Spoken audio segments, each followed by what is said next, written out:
Part 3. Defensive Warfare. To fight in a defensive manner is not a sign of weakness. It is the height of strategic wisdom, a powerful style of waging war. Its requirements are simple. First, you must make the most of your resources, fighting with perfect economy and engaging only in battles that are necessary. Second, you must know how and when to retreat, luring an aggressive enemy into an imprudent attack. Then, waiting patiently for his moment of exhaustion, launch a vicious counterattack. In a world that frowns on displays of overt aggression, the ability to fight defensively, to let others make the first move and then wait for their own mistakes to destroy them, will bring you untold power. Because you waste neither energy nor time, you are always ready for the next inevitable battle. Your career will be long and fruitful. To fight this way, you must master the arts of deception. By seeming weaker than you are, you can draw the enemy into an ill-advised attack. By seeming stronger than you are, perhaps through an occasional act that is reckless and bold, you can deter the enemy from attacking you. In defensive warfare, you are essentially leveraging your weaknesses and limitations into power and victory. The following 4 sections will instruct you in the basic arts of defensive warfare: economy of means, counterattack, intimidation, and deterrence, and how to retreat skillfully and lie low when under aggressive attack. 8. Pick your battles carefully. The perfect economy strategy. We all have limitations. Our energies and skills will take us only so far. Danger comes from trying to surpass our limits. Seduced by some glittering prize into overextending ourselves, we end up exhausted and vulnerable. You must know your limits and pick your battles carefully. Consider the hidden costs of a war: time lost, political goodwill squandered, an embittered enemy bent on revenge. Sometimes it is better to wait, to undermine your enemies covertly rather than hitting them straight on. If battle cannot be avoided, get them to fight on your terms. Aim at their weaknesses, make the war expensive for them and cheap for you. Fighting with perfect economy, you can outlast even the most powerful foe. The spiral effect. In 281 BC, war broke out between Rome and the city of Tarentum on Italy's east coast. Tarentum had begun as a colony of the Greek city of Sparta. Its citizens still spoke Greek, considered themselves cultured Spartans, and thought other Italian cities barbaric. Rome, meanwhile, was an emerging power, locked in a series of wars with neighboring cities. The prudent Romans were reluctant to take on Tarentum. It was Italy's wealthiest city at the time, rich enough to finance its allies in a war against Rome. It was also too far away, off in the southeast, to pose an immediate threat. But the Tarentines had sunk some Roman ships that had wandered into their harbor, killing the fleet's admiral. And when Rome had tried to negotiate a settlement, its ambassadors had been insulted. Roman honor was at stake, and it readied itself for war. Tarentum had a problem. It was wealthy, but had no real army. Its citizens had gotten used to easy living. The solution was to call in a Greek army to fight on its behalf. The Spartans were otherwise occupied, so the Tarentines called on King Pyrrhic of Epirus, the greatest Greek warrior king since Alexander the Great. Epirus was a small kingdom in west-central Greece. It was a poor land, sparsely populated, with meager resources. But Pyrrhic, raised on stories of Achilles, for whom his family claimed to be descended, and of Alexander the Great, a distant cousin, was determined to follow in the footsteps of his illustrious ancestors and relatives, expanding Epirus and carving out his own empire. In battle, he had become known for leading dangerous charges, earning himself the nickname the Eagle. Back in Epirus, he had built up his small army and trained it well, even managing to defeat the much larger Macedonian army in several battles. The Tarentines' offer was tempting.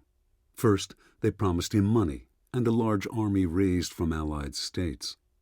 Second, by defeating the Romans, he could make himself master of Italy, and from Italy he could take first Sicily, then Carthage in North Africa. Alexander had moved east to create his empire. Pyrrhus could move west and dominate the Mediterranean. He accepted the offer. In the spring of 280 BC, Pyrrhus set sail with the largest Greek army ever to cross into Italy. 20,000 foot soldiers, 3,000 horsemen, 2,000 bowmen, and 20 elephants. Once in Tarentum, though, he realized he had been tricked. Not only did the Tarentines have no army, they had made no effort to assemble one, leaving Pyrrhus to do it himself. Pyrrhus wasted no time. He declared a military dictatorship in the city and began to build and train an army from among the Tarentines as fast as possible. Pyrrhus's arrival in Tarentum worried the Romans, who knew his reputation as a strategist and fighter. Deciding to give him no time to prepare, they quickly sent out an army, forcing Pyrrhus to make do with what he had, and he set off to face them. The two armies met near the town of Heraclea. Pyrrhus and his troops were outnumbered, and at one point were on the verge of defeat, when he unleashed his secret weapon, his elephants, with their massive weight, loud, fearsome trumpeting, and soldiers on top firing arrows down at will.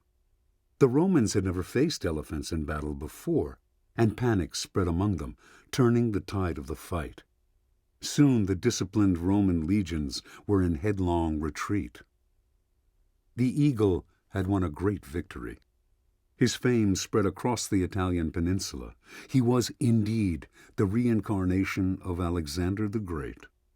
Now other cities sent him reinforcements, more than making up for his losses at Heraclea. But Pyrrhus was worried. He had lost many veterans in the battle, including key generals. More important, the strength and discipline of the Roman legions had impressed him. They were like no other troops he had faced. He decided to try to negotiate a peaceful settlement with the Romans, offering to share the peninsula with them. At the same time, though, he marched on Rome to give the negotiations urgency and to make it clear that unless the Romans sued for peace, they would face him again. The Romans proudly rejected the offer of a settlement. They would never share Italy. The two armies met again near the town of Asculum, not far from Rome, in the spring of 279 BC. This time, their numbers were about equal. The first day of battle was fierce, and once again the Romans seemed to have the edge. But on the second day, Pyrrhus, a strategic master, managed to lure the Roman legions onto terrain better suited to his own style of maneuvering, and he gained the advantage. As was his wont, near the end of the day, he personally led a violent charge at the heart of the Roman legions. Elephants in front. The Romans scattered, and Pyrrhus was once again victorious. King Pyrrhus had now scaled the heights, yet he felt only gloom and foreboding. His losses had been terrible. The ranks of the generals he depended on were decimated, and he himself had been badly wounded. At the same time, the Romans seemed inexhaustible, undaunted by their defeat. When congratulated on his victory at Asculum, he replied, "If we defeat the Romans in one more such battle, we shall be totally ruined." Pyrrhus, however, was already ruined. His losses at Asculum were too large to be quickly replaced, and his remaining forces were too few to fight the Romans again. His Italian campaign was over. Interpretation. From the story of King Pyrrhus and his famous lament after the Battle of Asculum comes the expression pyrrhic victory, signifying a triumph that is as good as a defeat, for it comes at too great a cost. The victor is too exhausted to exploit his win, too vulnerable to face the next battle. And indeed, after the victory, Pyrrhus staggered from one disaster to the next, his army never quite strong enough to defeat his growing hosts of enemies. This culminated in his untimely death in battle, ending Epirus's hopes to become a power in Greece. Pyrrhic victories are much more common than you might think. Excitement about a venture's prospects is natural before it begins, and if the goal is enticing, we unconsciously see what we want to see. More of the possible gains, fewer of the possible difficulties. The further we go, the harder it becomes to pull back and rationally reassess the situation. In such circumstances, the costs tend not just to mount, they spiral out of control. If things go badly, we get exhausted, which leads us to make mistakes, which lead to new unforeseen problems, which in turn lead to new costs. Any victories we might have along the way are meaningless. Understand, the more you want the prize, the more you must compensate by examining what getting it will take. Look beyond the obvious costs and think about the intangible ones. The goodwill you may squander by waging war, the fury of the loser if you win, the time that winning may take, your debt to your allies. You can always wait for a better time. You can always try something more in line with your resources. Remember, history is littered with the corpses of people who ignored the costs. Save yourself unnecessary battles and live to fight another day. Keys to warfare. War is a balance of ends and means. A general might have the best plan to achieve a certain end, but unless he has the means to accomplish it, his plan is worthless. Wise generals through the ages, then, have learned to begin by examining the means they have at hand, and then to develop their strategy out of those tools.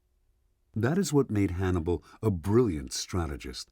He would always think first of the givens, the makeup of his own army and of the enemy's, their respective proportions of cavalry and infantry, the terrain, his troops' morale, the weather. That would give him the foundation, not only for his plan of attack, but for the ends he wanted to achieve in this particular encounter.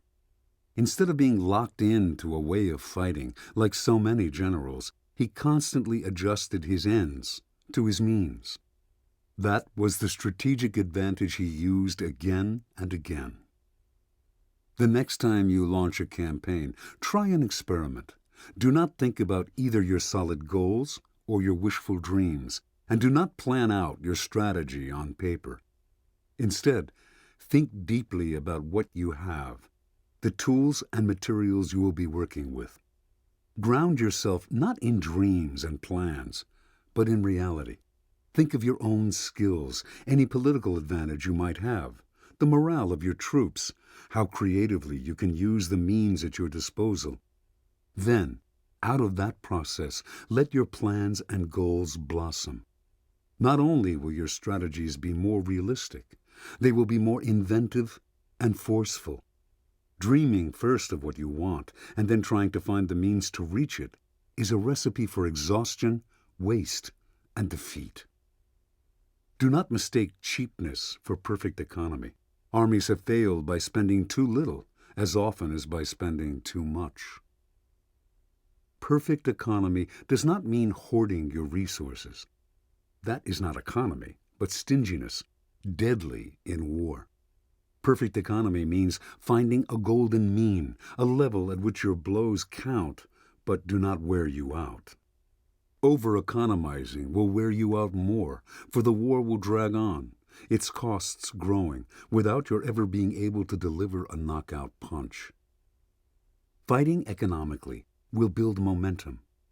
Think of it as finding your level, a perfect balance between what you are capable of and the task at hand. When the job you are doing is neither above nor below your talents, but at your level, you are neither exhausted nor bored and depressed. You suddenly have new energy and creativity. Fighting with perfect economy is like hitting that level. Less resistance in your path, greater energy unleashed. Oddly enough, knowing your limits will expand your limits. Getting the most out of what you have will let you have more. Reversal. There can never be any value in fighting uneconomically.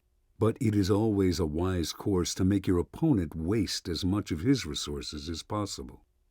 This can be done through hit-and-run tactics, forcing him to expend energy chasing after you, lure him into thinking that one big offensive will ruin you, then bog that offensive down in a protracted war in which he loses valuable time and resources. A frustrated opponent, exhausting energy on punches he cannot land, will soon make mistakes and open himself up to a vicious counterattack.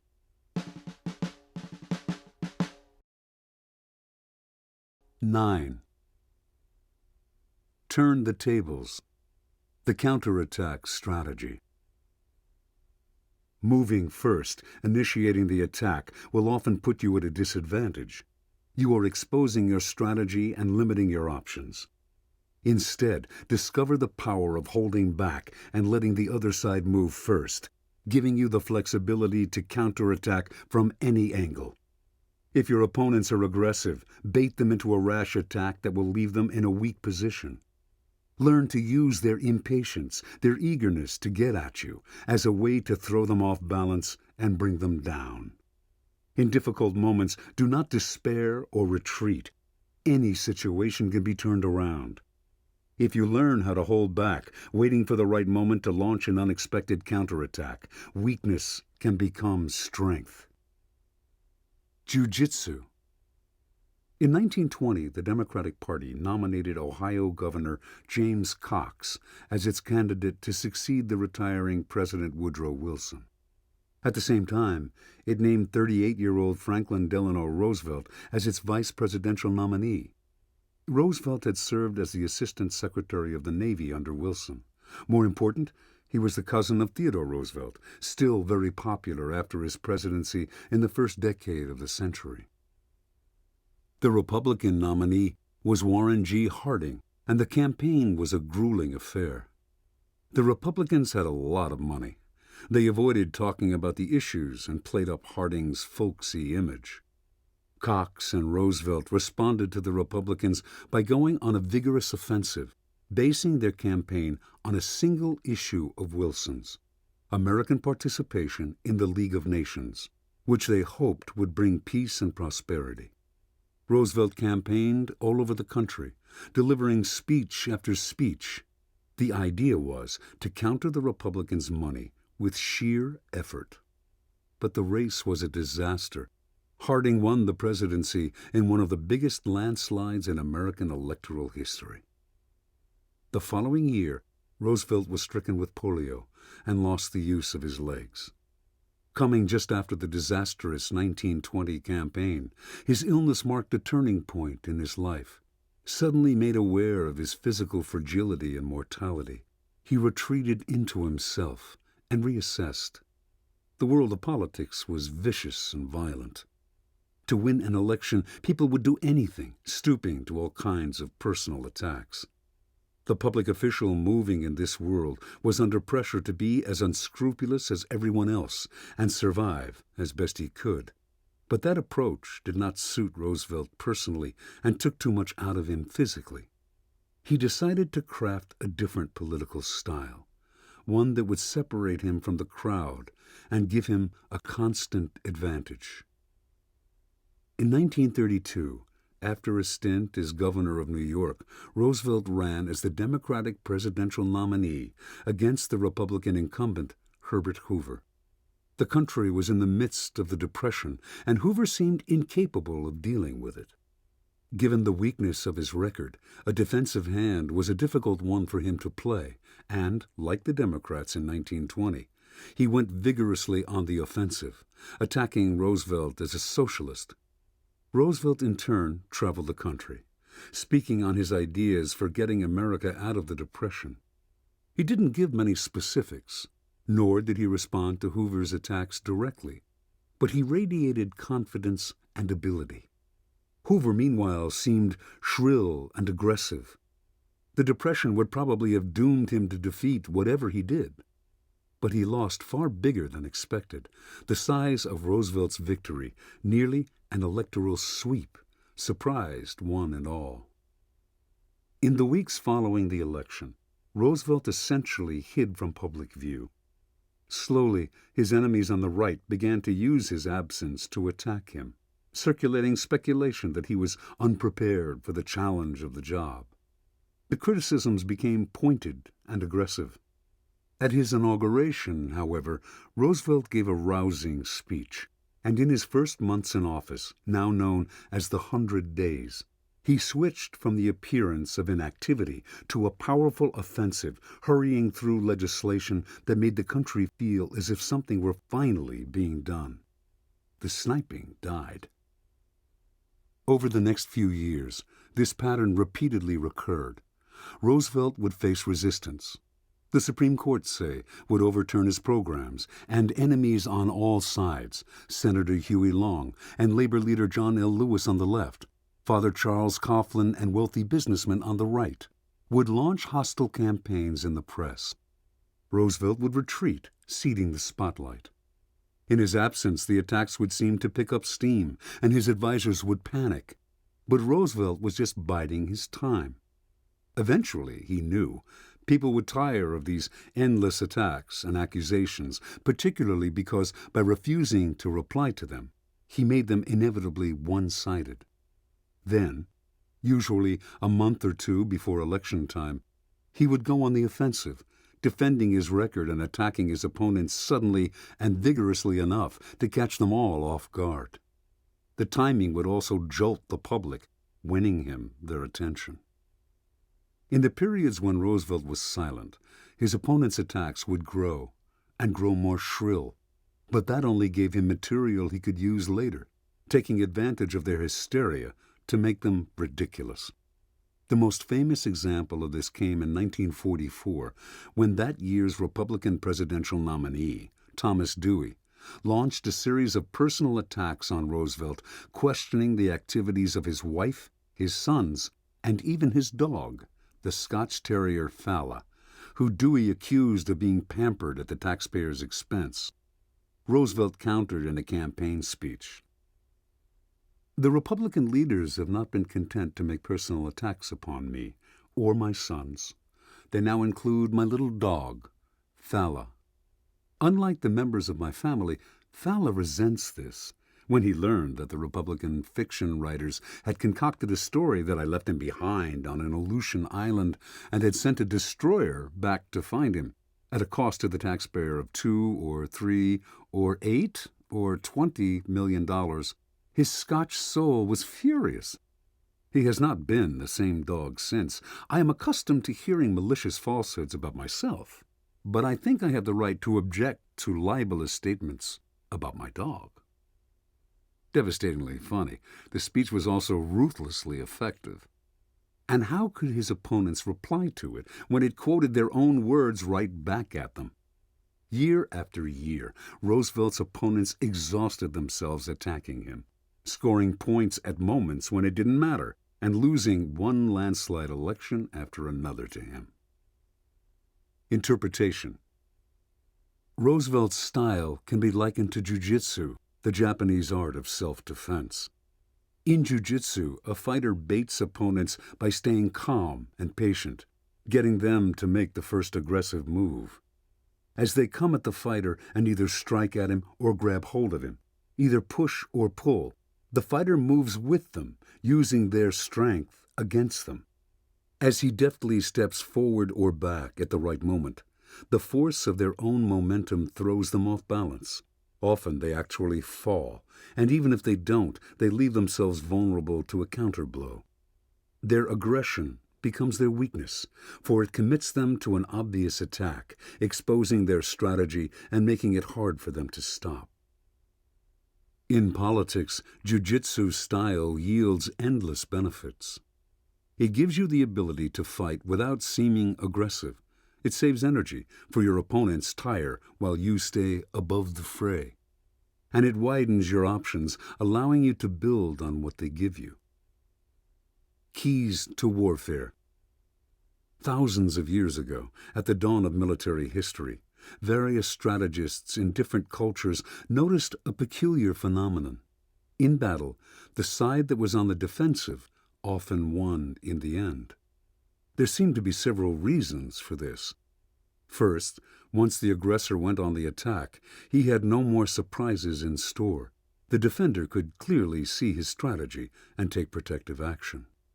Second, if the defender could somehow turn back this initial attack, the aggressor would be left in a weak position. His army was disorganized and exhausted. It requires more energy to take land than to hold it. If the defenders could take advantage of this weakness to deliver a counterblow, they could often force the aggressor to retreat. Based on these observations, the art of the counterattack was developed.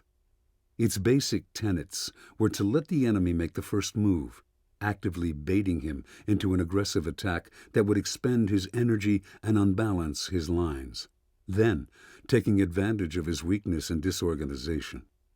This art was refined by theorists such as Sun Tzu and practiced to perfection by leaders like Philip of Macedon. The first step in mastering the counterattack is to master yourself, and particularly the tendency to grow emotional in conflict. Once you learn patience, your options suddenly expand. Instead of wearing yourself out in little wars, you can save your energy for the right moment, take advantage of other people's mistakes, and think clearly in difficult situations. You will see opportunities for counterattack where others see only surrender or retreat. The key to the successful counterattack is staying calm while your opponent gets frustrated and irritable. The counterattack is a particularly effective strategy against what might be called the barbarian, the man or woman who is especially aggressive by nature. Do not be intimidated by these types. They are, in fact, weak and are easily swayed and deceived. The trick is to goad them by playing weak or stupid while dangling in front of them the prospect of easy gains. You should look for the emotion that your enemies are least able to manage, then bring it to the surface. With a little work on your part, they will lay themselves open to your counterattack. Without overt manipulation on your part, you can control your opponent's minds. Bait them into a rash attack. When it ends up in disaster, they will have only themselves to blame, and everyone around them will blame them too. You win both the battle of appearances and the battle on the field. Very few strategies offer such flexibility and power. Reversal. The counterattack strategy cannot be applied in every situation. There will always be times when it is better to initiate the attack yourself, gaining control by putting your opponents on the defensive before they have time to think. If the enemy is too smart to lose patience and attack you, or if you have too much to lose by waiting, go on the offensive.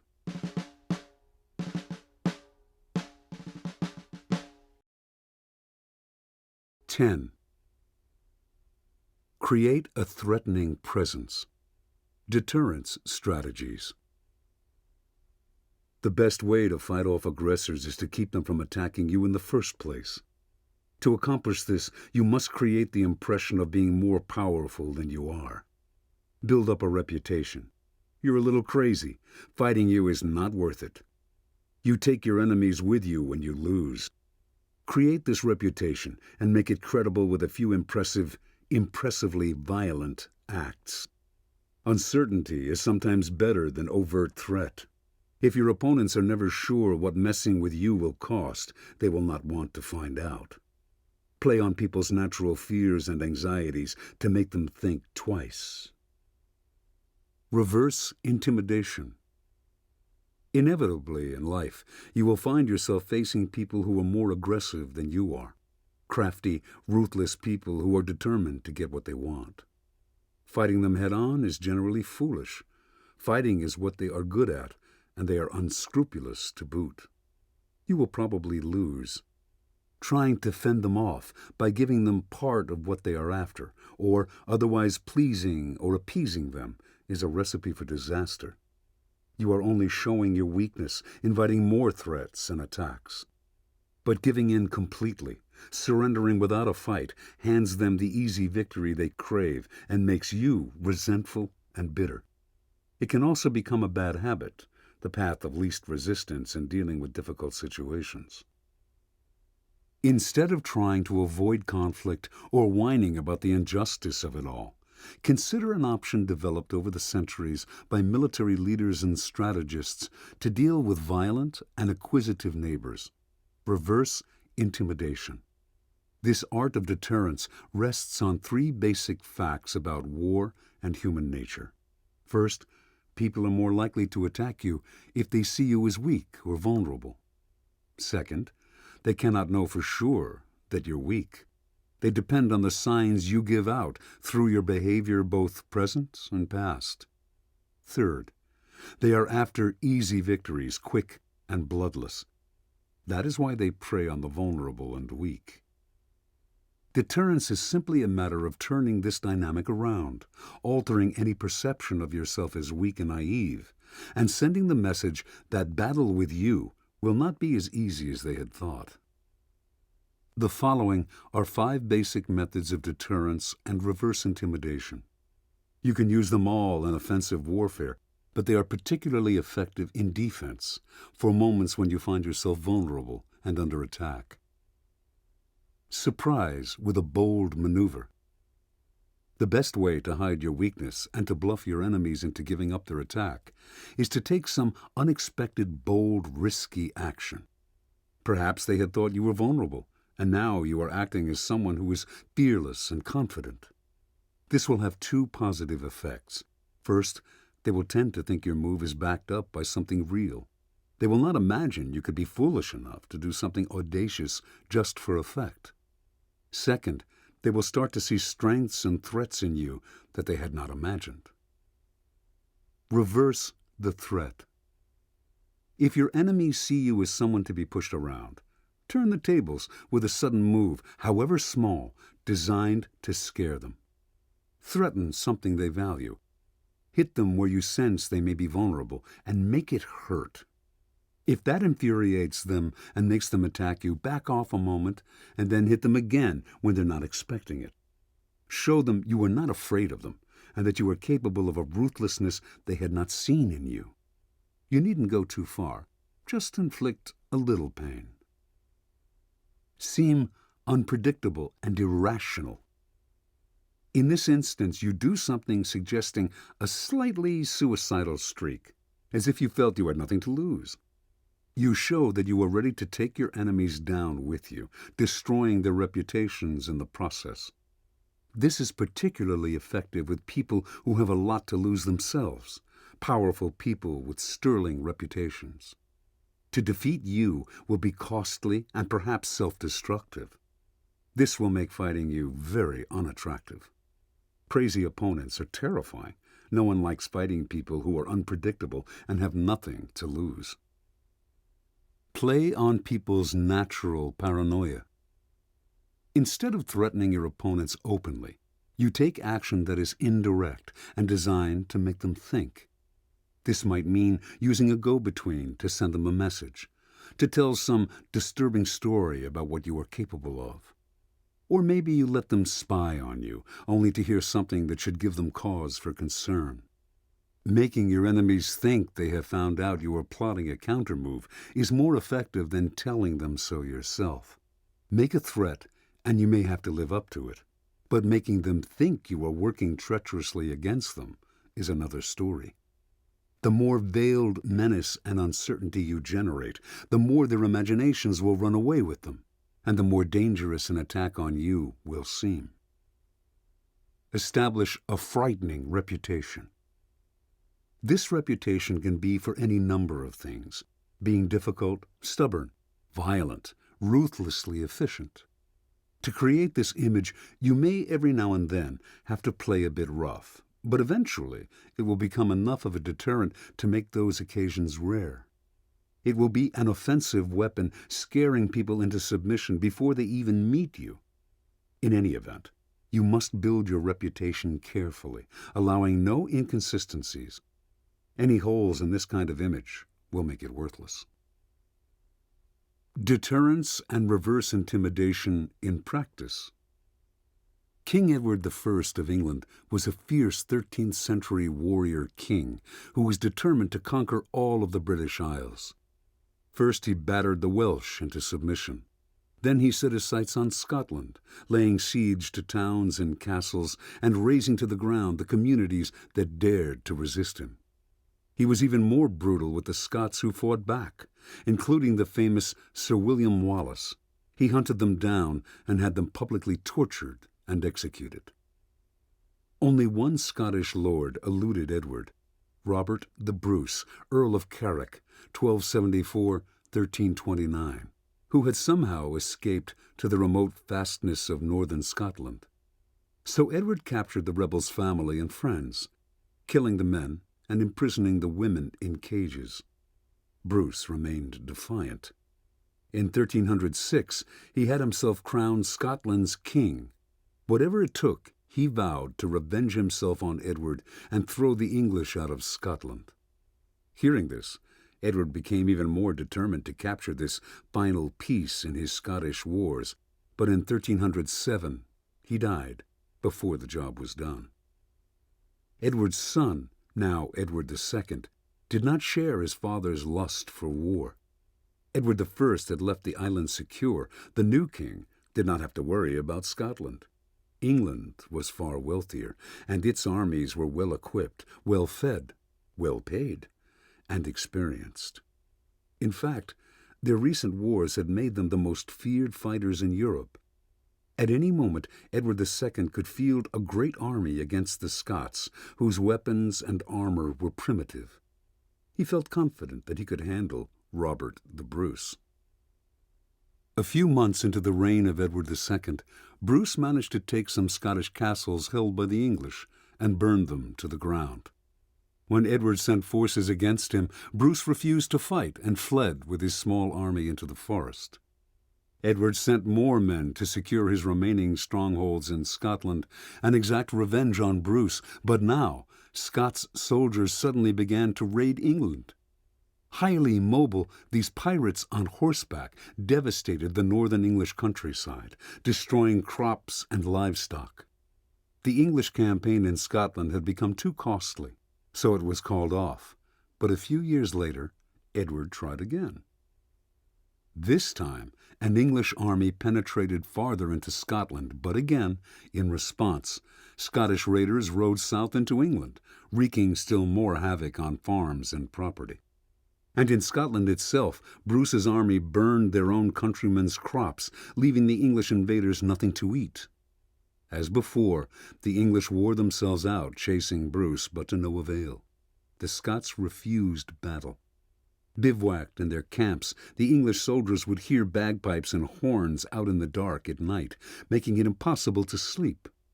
Hungry, tired, and irritated to no end, they soon retreated back to northern England, only to find their own land barren of crops and cattle. Morale sank. No one wanted to fight in Scotland anymore. Slowly, one castle after another fell back into Scottish hands. In 1314, the Scots finally engaged in direct combat with the English at the Battle of Bannockburn and defeated them. It was a most humiliating loss for Edward II, who swore to avenge it. In 1322, he decided to finish Bruce off, once and for good, with a vigorous campaign worthy of his father. Organizing and personally leading the largest army yet to fight the rebellious Scots, Edward got as far as Edinburgh Castle. At one point, he sent foragers out to look for food in the countryside. They returned with a single decrepit bull and an empty wagon. Dysentery swept the English troops. Edward was forced to retreat, and when he reached northern England, he saw that the Scots had once again razed the fields there, and more thoroughly than ever. Hunger and disease finished off the remnants of his army. The campaign was such a disaster that a rebellion broke out among Edward's lords. He fled, but in 1327 was captured and killed. The following year, Edward's son, Edward III, negotiated a peace with the Scots, granting Scotland its independence and recognizing Robert the Bruce as its rightful king. Interpretation. Trying to stop what seemed inevitable, Robert the Bruce evolved a novel strategy. When the English attacked, he did not take them on directly. He would have lost. Instead, he hit them indirectly, but where it hurt, doing exactly to the English what they were doing to him, ruining his country. He continued to play tit for tat until the English understood that every time they attacked Scotland, they would get a bloody nose in exchange. They would lose valuable farmland, be harassed, fight in abysmal conditions. They slowly lost their hunger for the fight, then finally gave up. The essence of this deterrence strategy is the following. When someone attacks you or threatens you, you make it clear that he will suffer in return. He or she may be stronger, he may be able to win battles, but you will make him pay for each victory. Instead of taking him on directly, you hurt something he values, something close to home. You make him understand that every time he bothers you, he can expect damage, even if on a smaller scale. The only way to make you stop attacking him in your irritating fashion is for him to stop attacking you. You are like a wasp on his skin. Most people leave wasps alone. Reversal. In the long run, frightening people creates enemies, and if you fail to back up your tough reputation with victories, you will lose credibility. If your opponent gets angry enough to decide to play the same game back at you, you may also escalate a squabble into a retaliatory war. Use this strategy with caution.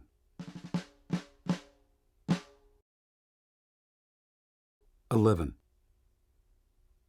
Trade space for time.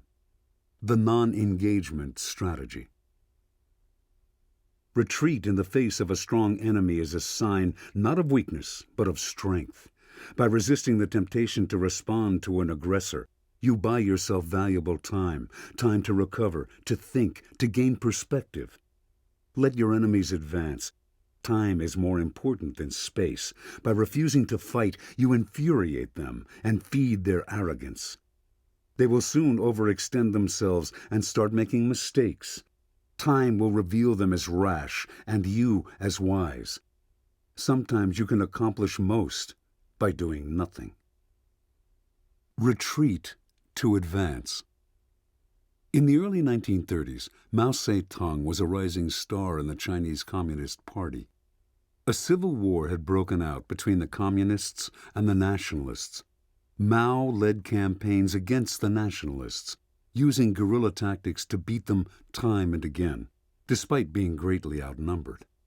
He also served as a chairman of the fledgling Chinese Communist government, and his provocative essays on strategy and philosophy were widely read. Then a power struggle broke out among the Communists. A group of Soviet-educated intellectuals, known as the 28 Bolsheviks, tried to gain control of the party. They despised Mao, seeing his taste for guerrilla warfare as a sign of timidity and weakness, and his advocacy of a peasant revolution backward. Instead, they advocated frontal warfare, fighting the nationalists directly for control of key cities and regions, as the Communists had done in Russia. Slowly, the 28B isolated Mao and stripped him of both political and military power. In 1934, they put him under virtual house arrest on a farm in Hunan. Mao's friends and comrades felt he had suffered a dizzying fall from grace. But more troubling than the fall itself was his apparent acceptance of it. He did not rally supporters to fight back. He stopped publishing. He effectively disappeared. Perhaps the 28B had been right. Mao was a coward. That same year, the Nationalists, led by General Chiang Kai-shek, launched a new campaign to destroy the Communists. The 28B fought back bravely, battling to hold on to the few cities and regions under Communist control, but the Nationalists outnumbered them, were better equipped, and had German military advisors to help them. The Nationalists took city after city and slowly surrounded the Communists. Thousands deserted the Red Army, but finally its remaining soldiers, around 100,000 of them, managed to break out of the nationalist encirclement and head northwest. Mao joined them in their flight. Only now did he begin to speak up and question the 28B strategy. They were retreating in a straight line, he complained, making it easier for the nationalists to chase them. And they were moving too slowly, carrying too many documents, file cabinets, and other trappings from their old offices. They were acting as if the whole army were merely moving camp and planning to keep fighting the nationalists in the same way, fighting over cities and land. Mao argued that this new march should not be a momentary retreat to safer ground, but something larger. The whole concept of the party needed rethinking. Instead of copying the Bolsheviks, they should create a distinctly Chinese revolution based on the peasantry, China's single largest population group. To accomplish this, they needed time and freedom from attack. They should head southwest to the farthest reaches of China, where the enemy could not reach them. Red Army officers began to listen to Mao. His guerrilla tactics had been successful before, and the 28B strategy was clearly failing. They slowly adopted his ideas. They traveled more lightly. They moved only at night. They feinted this way and that to throw the nationalists off their scent. Wherever they went, they conducted rallies to recruit peasants to their cause. Somehow, Mao had become the army's de facto leader. Although outnumbered 100 to 1, under his leadership, the Red Army managed to escape the nationalists, and in October 1935, to arrive at the remote reaches of Shanxi province, where it would finally be safe. After crossing 24 rivers and 18 mountain ranges, and having many near misses with disaster, the army came to the end of its long march. It was radically reduced. It now numbered only 6,000.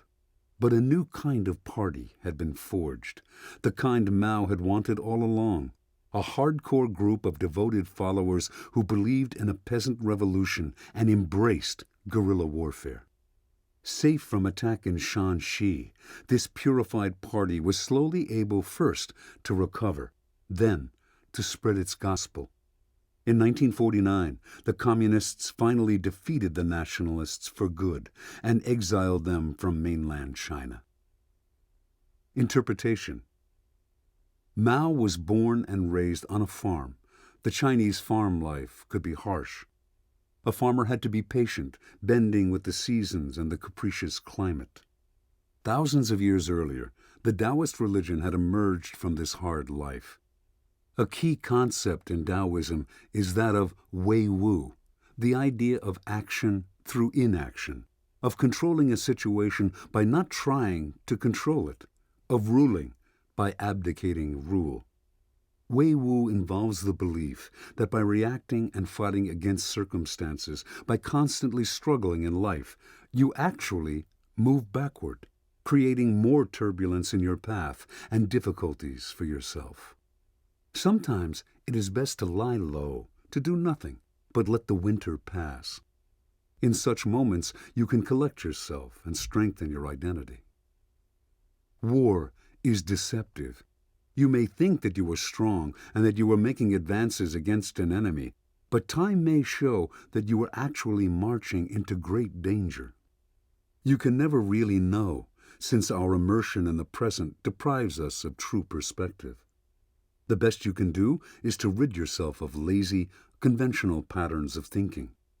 Advancing is not always good. Retreating is not always weak.